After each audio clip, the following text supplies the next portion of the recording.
Yeah, Anita's like, really? It's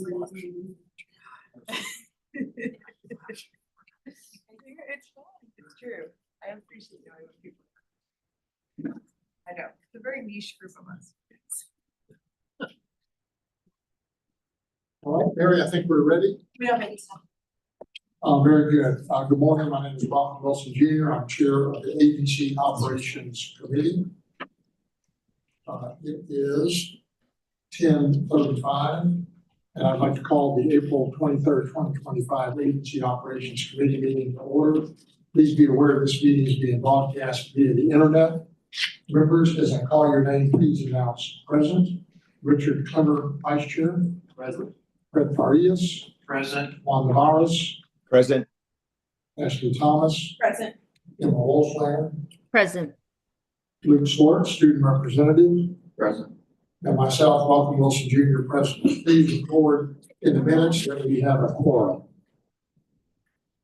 Agenda item 2 is approval of the minutes from the January 22nd, 2025 Agency Operations Committee meeting. Do I have, behind tab 2, do I have a motion to approve the minutes, please? Motion. A motion, do I have a second? Second. Motion is second by Ms. Thomas. Any further discussion? Those in favor say aye. Aye. Those opposed say no. Motion passes. Agenda item 3 is public testimony. We do not have anyone registered to testify today, so we will go on to the next item. Agenda item 4 is consideration and possible action to approve the consent calendar. Consent calendar includes items that can be approved without comment or discussion. This allows us to save time for other items that need more of our attention. The consent items are highlighted items in gray on the agenda. Members, the following item on the consent calendar for consideration is agenda item 5A, report on grants and contracts. Members, do anyone want to remove this item from the consent calendar? Does anyone want to add any non-rule items to the consent calendar? Is there a motion to approve the consent calendar, please? So moved. A motion by Ms. Thomas, do I have a second? Second. By Mr. Clemmer, any discussion? All those in favor say aye. Aye. Any opposed say no.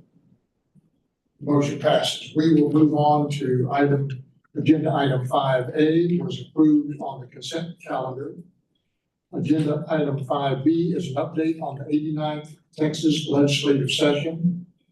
Glenna Bruin, Associate Commissioner for Public Affairs, and Sarah Keaton, Deputy Commissioner for Administration, will present this item and be available for questions. This item is for information only.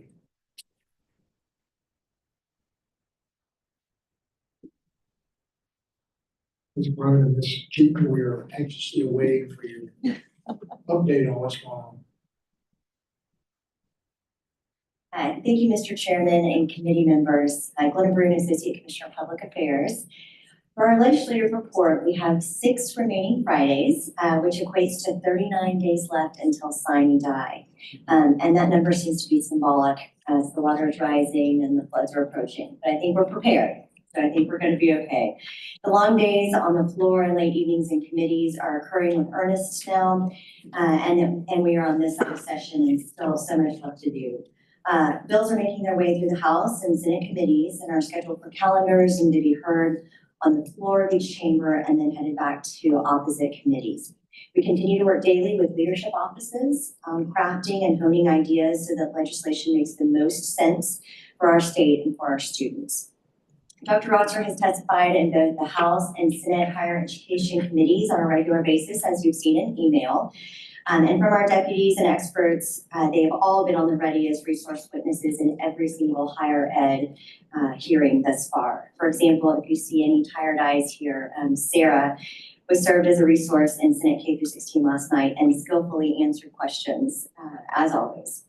And to that end, I want to say a specific thank you to all of our leadership and our GR team working so diligently to be in the rooms, answer questions, and offer THECB input, as well as to our entire THEB staff who've worked endlessly and on very tough turnarounds. provide pertinent information on bills, fiscal notes, legislative inquiries. Session takes a village, and we unfortunately have a really great village. Not to mention our fearless leaders, thank you all for your interest and your presence at the Capitol. And congratulations again on our board members who were confirmed. Ashley did an amazing job representing you all during that process. We appreciate your steady guidance and look forward to the work ahead, which we know we're going to have a lot of interim studies. So we will be very busy after session ends. I won't comment in depth on any of the ongoing legislation in this public forum, but I do want to make some high-level remarks on several historic and impactful bills we've been active with. Chairman Van Deaver's 2110 bill, which is the companion to Creighton's SB 1786. It's the HB8 cleanup bill. It aligns with our definition of credentials of value and further strengthens our formula. We worked closely with stakeholders, with TAC and 2036 to ensure all the voices were heard, as well as complement workforce goals and support our strategic plan of building Talent Strong Texas. HB 2110 was rolled out this week on the House floor, and 1786 was offered in lieu of, which passed to third reading. So one step closer to the governor's desk. HB 4909 scales My Texas Future and direct admissions, providing additional resources to make credentials of value more accessible and attainable to Texas students and families. To date, there have been more than 370,000 active users on My Texas Future, and direct admissions, which is housed in My Texas Future, is a tool designed to streamline our application process. And since its start, we've had 9,850 students benefiting from that technology. So I applaud Dr. David Troutman and his team for all their work on that. Another bill that we're excited about is HB 4912, which waives a week of application fees for Texas students on Apply Texas. So that's exciting and in the works. We're grateful to Governor Abbott as he included a priority item in his budget to expand and scale these initiatives, ensuring that next generations of Texans can assess tools for success. There's also significant legislation moving forward concerning governance and higher education and the role of boards of regents and faculty senates. We're working with the legislature on that as well. And through all these conversations and behind the scenes work, THUCB continues to serve as a partner and a resource to our state officials and an advocate for our institutions and students.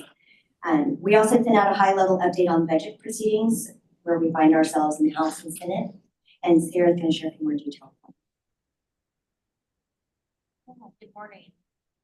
The budget process is well underway in both the House and the Senate, and the Senate and House have both passed their versions of the budget through both their committee process and then off of their respective floors. And so we are just now starting the conference committee part of the budget process. The House and Senate conferees have been named and will soon start meeting to go through that work.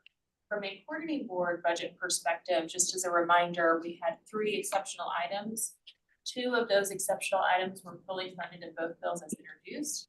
That included our request for additional funding for technology modernization and IT and cybersecurity, as well as funding the backlog of the TRIP, Texas Research Incentive Program, balance that we built up.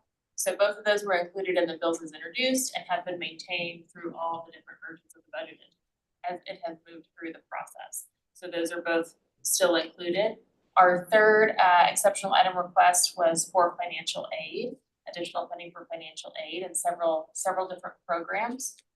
That funding was included in full in the House version of the budget. So they included that full amount that you approved that we request. In the Senate, they included half of the amount in what's called Article 11, which is essentially kind of a holding place for things that have been identified by the Senate as a priority, but not yet fully funded in the budget. So going into conference, I think we are in a good position to get strong support for that financial aid moving into conference. Kind of looking to higher education overall outside of the coordinating board budget, just as a reminder, both bills kind of included level funding for the formulas across the general academic and health related institutions. That approach has largely been maintained kind of in both the House and the Senate. And so we'll see what the conference committee does kind of with respect to the formula funding. Neither chamber has included funding for institutional enhancement, which is a significant source of funding for universities and health-related institutions that they use for a variety of different purposes. So that is something that the institutions are still working with the legislature on, kind of with respect to their budget going into conference. There's also significant legislation moving forward on the higher education fund. We had the interim study where institutions who received the higher education fund came together to make recommendations that you all reviewed and approved. And now the legislature is crafting both statutory changes as well as appropriation changes pursuant to those recommendations from you all.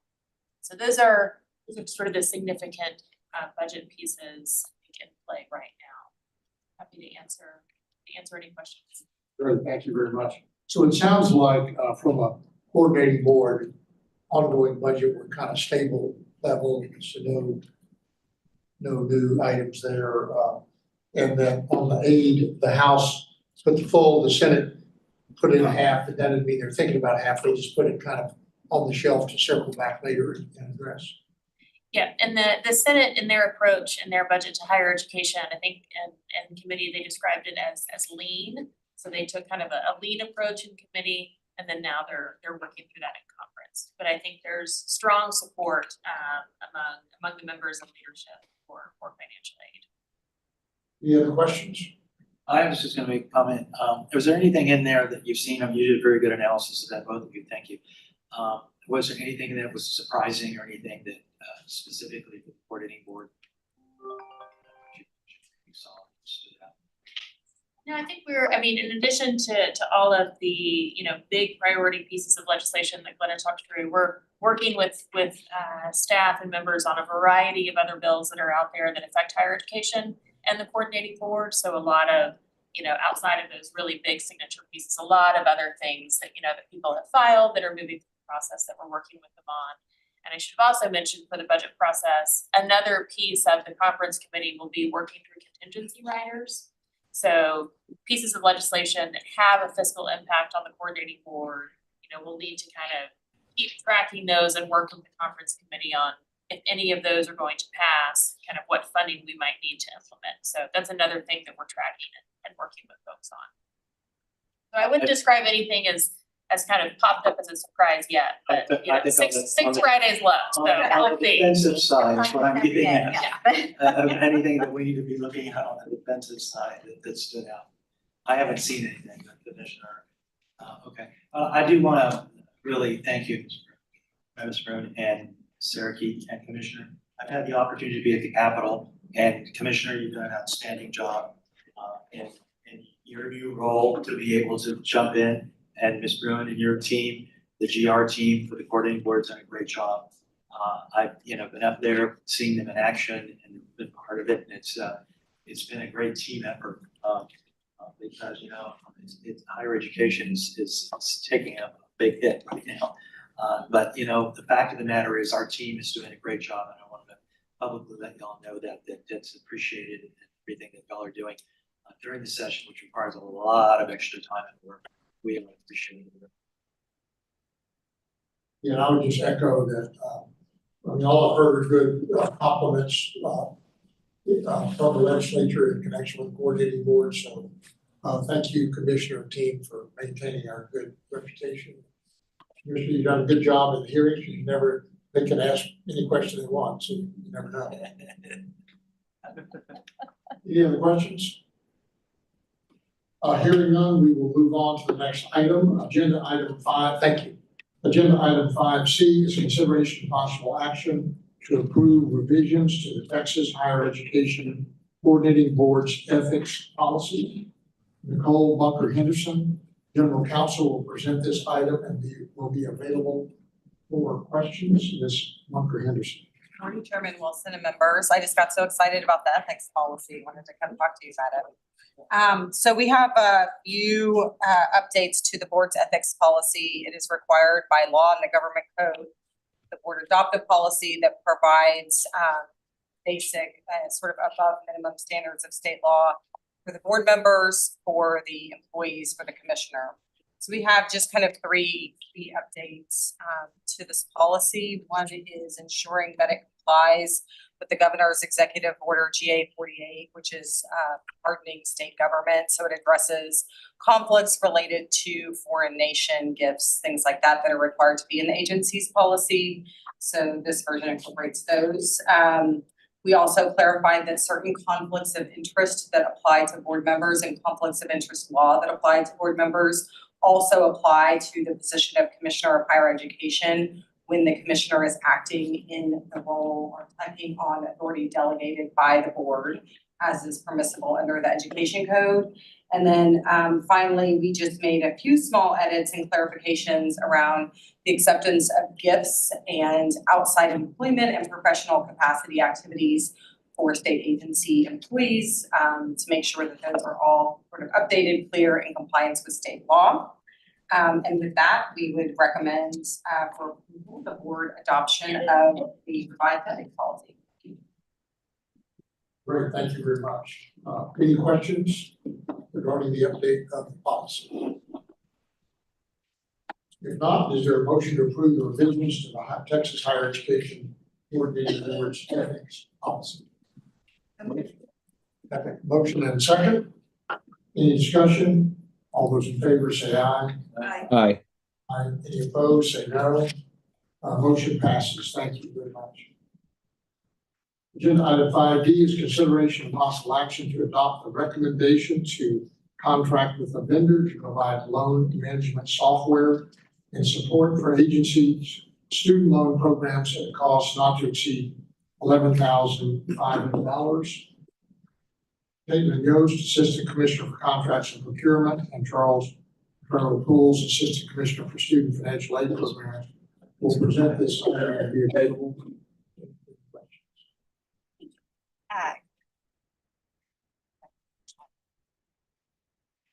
Good morning, Chairman, committee members. My name is Caitlin Yost. I am our Assistant Commissioner for Contracts, Procurement, and Grants. With me is Charles Pools, Assistant Commissioner for Student Financial Aid Programs. Coordinating Board Rule 1.16 requires the board approval of any contract or grant in excess of $5 million. So we're happy to be here today to present on this item. The coordinating board is seeking to enter into a contract with the Pennsylvania Higher Education Assistance Agency to provide student loan management software and services to the agency in an amount not to exceed $11.5 million for a contract term not to exceed 6 years. And the cost will include all implementation fees and any ancillary costs. A little bit of background on the contract and procurement process that got us here so far.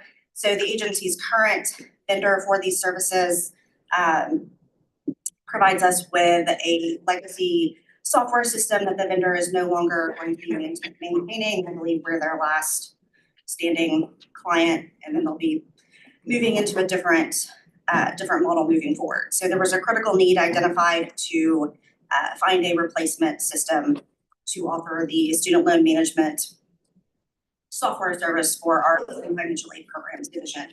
The coordinating board issued a competitive request for offers for a software solution to assist the agency in managing and administering the student loan portfolio. The agency formed an evaluation committee that reviewed and evaluated all responsive proposals and determined that the proposal provided by the Pennsylvania Higher Education Assistance Agency, or FIA for short, provided not only the most favorable functionality for the agency, but the best overall value for the state. FIA will provide a loan origination platform for the coordinating board through its third-party vendor known as Campus Door, which is a well-known vendor in the student loan origination industry. And FIA will provide a loan servicing platform through their own proprietary software known as Compass. FIA has over 60 years of experience in the financial aid industry and currently supports over 150 third-party clients. We are excited to hopefully be able to start this implementation work with them. And we recommend your approval to enter into the contract in an amount not to exceed $11.5 million. Happy to answer any questions you may have. Thank you. Yeah, so I stand corrected, it's not 11,500. I didn't know a contract existed for 11,500. But it's not your fault. It's 11,500,000, which is quite different. I turned to the commissioner. I caught that too. But is FIA a state agency that just happens to be doing it for themselves and offer it as a service to third parties? Are they a private firm or how they? They are a state agency for the Commonwealth of Pennsylvania. Right, and so they do it for themselves and then they offer it to others, and I assume they've developed this proprietary program over the years and perfected it for their own account, and that's why we like them. Correct. How many other states or organizations are they providing the service for other than their own? So in the materials that they provided to us in their proposal, they mentioned they having over 150 third-party clients. I'm not sure the breakdown of how many of those are specifically state agencies versus private vendors. Do you happen to know off the top of your head? We can provide a more breakdown if you would like that. But they have 150 non-Pennsylvania state clients That, that they service. based on their proposal, that was the information they provided to us. And is it a multi-year contract or how does it, it's just for 1 year? So the initial term will be for 4 years, and then after that, there will be 2 one-year renewal options. So that So the gives them, 11,500,000 includes the extensions or without? correct, it includes the extensions. Right. And then they provide you with consulting services along the way to help load it up. I mean, it's not just here it is and then they go home, right? That's correct. There's a front-loaded cost within the first year for that implementation where we will have their staff and any other professional services needed to help us implement and configure the system to best meet our needs. And then will we run our current program in tandem with the new one while there's a handoff, so that we don't stumble? That is correct. And We are currently working on an extension of our current system. The vendor is amenable to that option so that will help bridge us into the new system. yeah, because we wouldn't want, customers to, not be serviced in the interim, because it's always painful when you switch softwares or programs. Yes, sir. So is this typical? I think it would seem like it's a little unusual for a state to provide external services with a state organization. Is this something you guys have seen in the past? And will they host the information in Texas or will the information be hosted in Pennsylvania? So we will be seeking an exemption from our requirements to use our Texas data centers. The data will be hosted on their networks, but everything will be vetted through our State Department of Information Resources to make sure that it's meets security requirements and things like that. In terms of other state agencies that offer this particular service, I think this is kind of a unique niche market. So generally speaking, there aren't a ton of vendors that do this in general. We do occasionally see state agencies though offer, I think, services in general. We offer services, we do like My Texas Future and things like that. We just don't charge for them. But I do think there are other state agencies that as you create a project, as long as your legislature, and governing authorities allow you to go out and market it and offer it for a price to the public, there are other entities that do that. Not a huge market, but there is a market. And so is this a self-guided kind of software or is it a lot of live advisors that are on call for students to call in and get advice? Could you repeat the question? I'm sorry.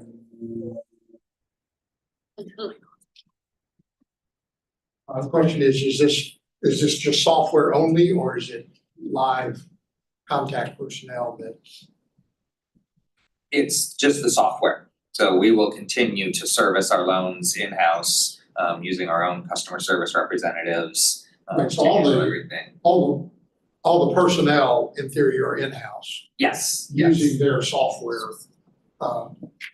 We're just moving to a new Right. software system. But it's just the software is what we're licensing. Yes, so Any other questions? Chair, can I ask a question even though I'm not a member of the committee? No. Okay. That means I can answer the question. I know him, so he said no means yes. Alright, is there any reason why we cannot list the vendor's name on the agenda?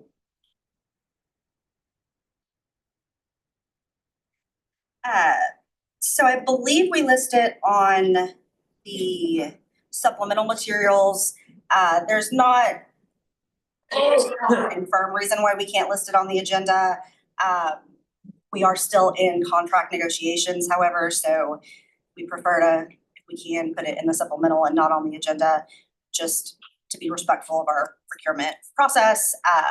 Since we haven't completely closed out that solicitation, until, we have a signed, sealed, delivered contract, but we can't have a signed, sealed, delivered contract until we have the appropriate board approval to do that. For government transparency, it doesn't matter if the contract is going to or not, put on the agenda meaning for discussion, there's a possibility of getting the contract.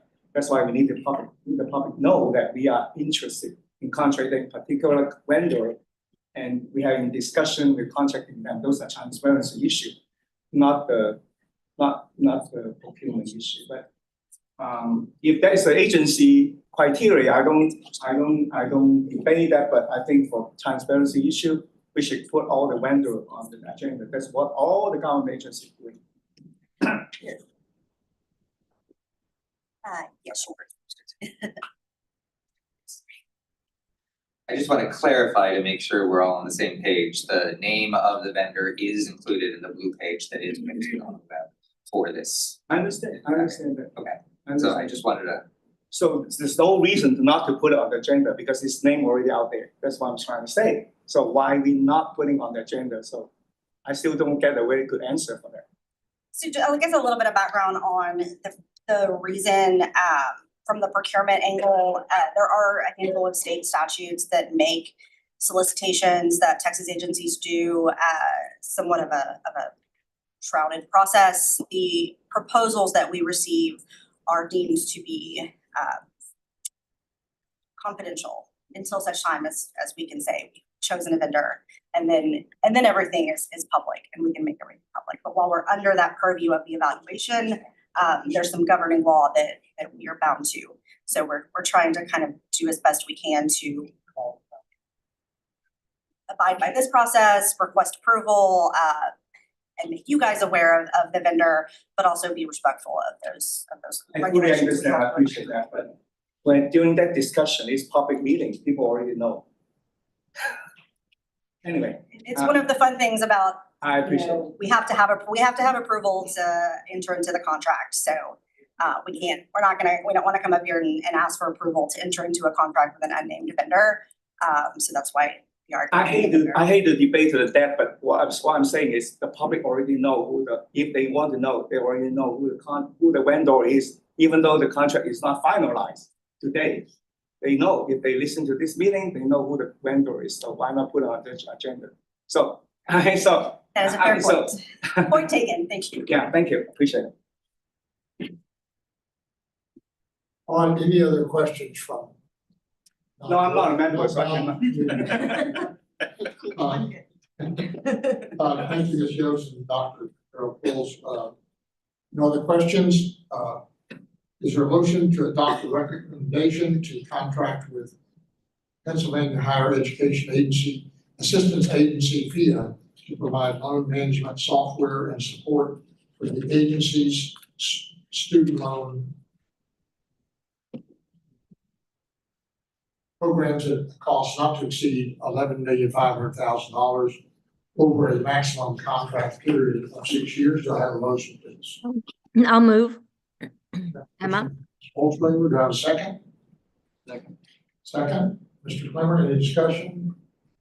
All those in favor say aye. Aye. Aye. Any opposed, say no. Motion passes. We will move on to section 6, finance. Agenda item 6A is the review of the fiscal year 2025 financial report to the board.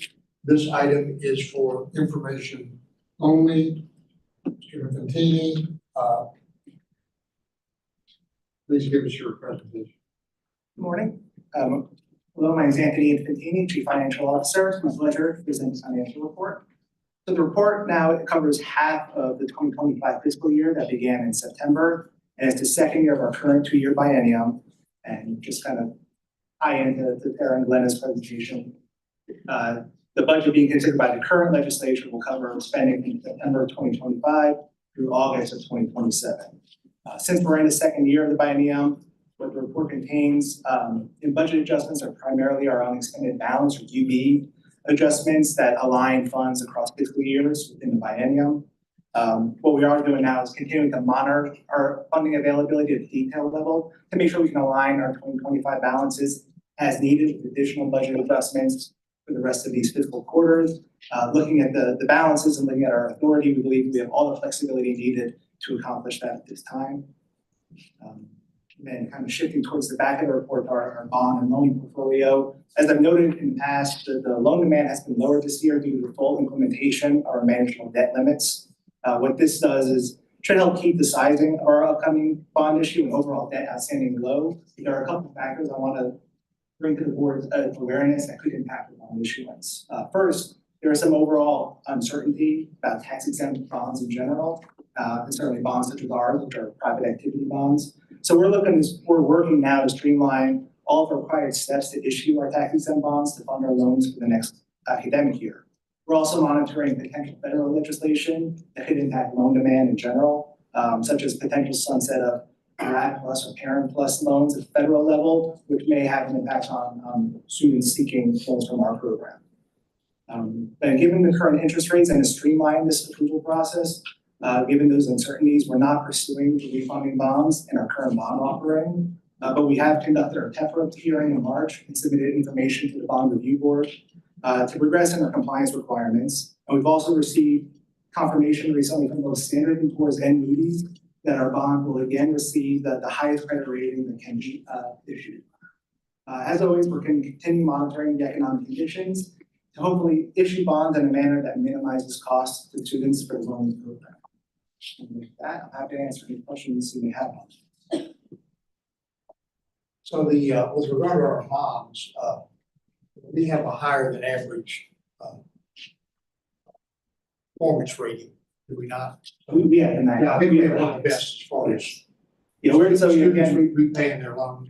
yeah, and so it's not only that we have the state's full faith and backing. We have the general obligation of the state of Texas. So but we've never used the Texas money because of our performance. And we've also been, as we've noted in the past, there's been a lot of uncertainty about kind of coming out of the pandemic with loans, repayments, are they suspended, are they not, things like that. So we've been carrying a higher than average reserve balance to help kind of carry that as well. So we have no intent of ever using the state's full faith and backing, but we do have access to the first dollars of general revenue and that helps certify a AAA. So the concern is by those other guys in other states that are student loan programs.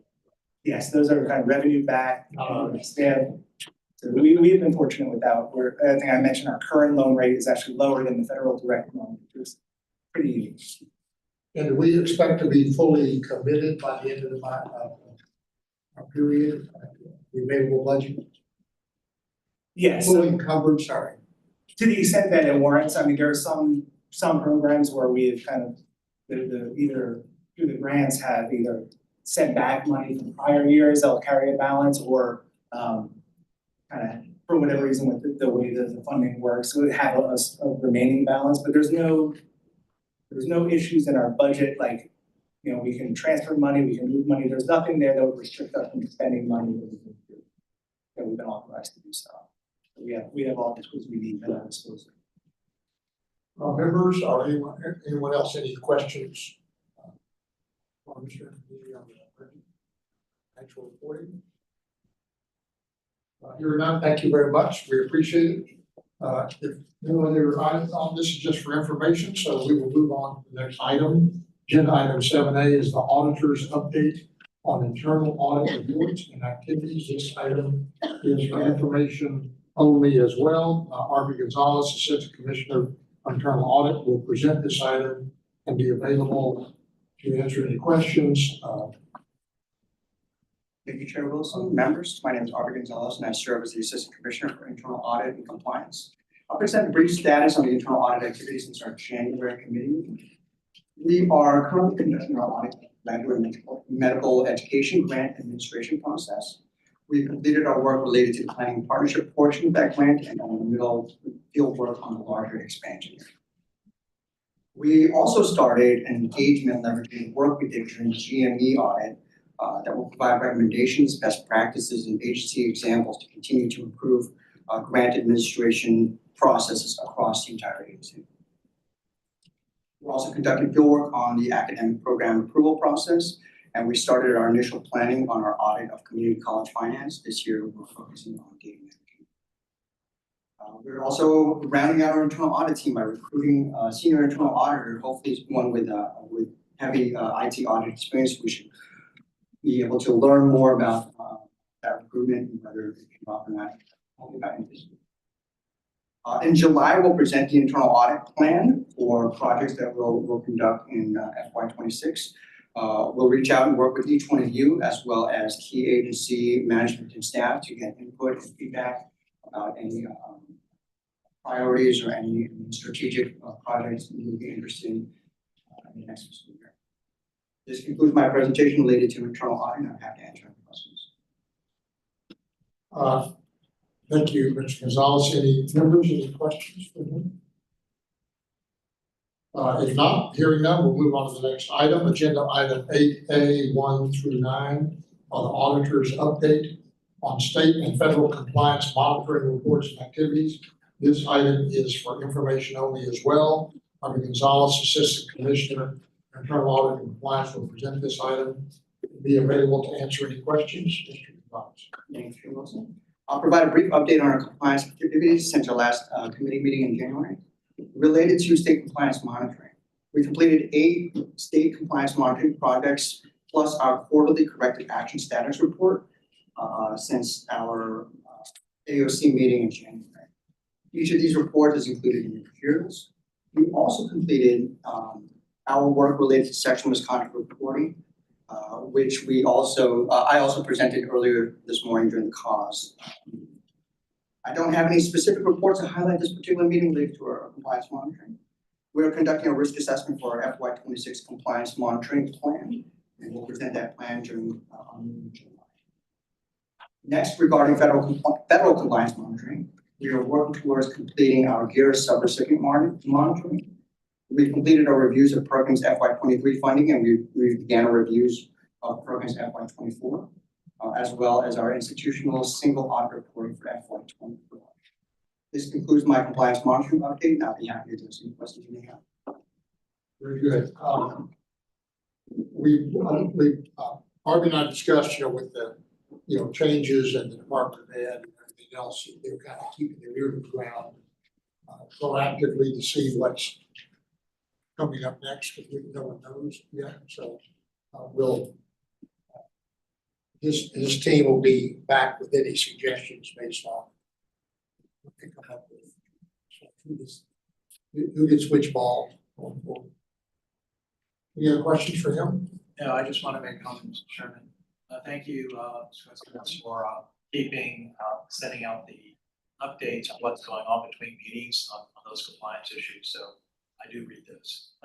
Thank you. Any other questions?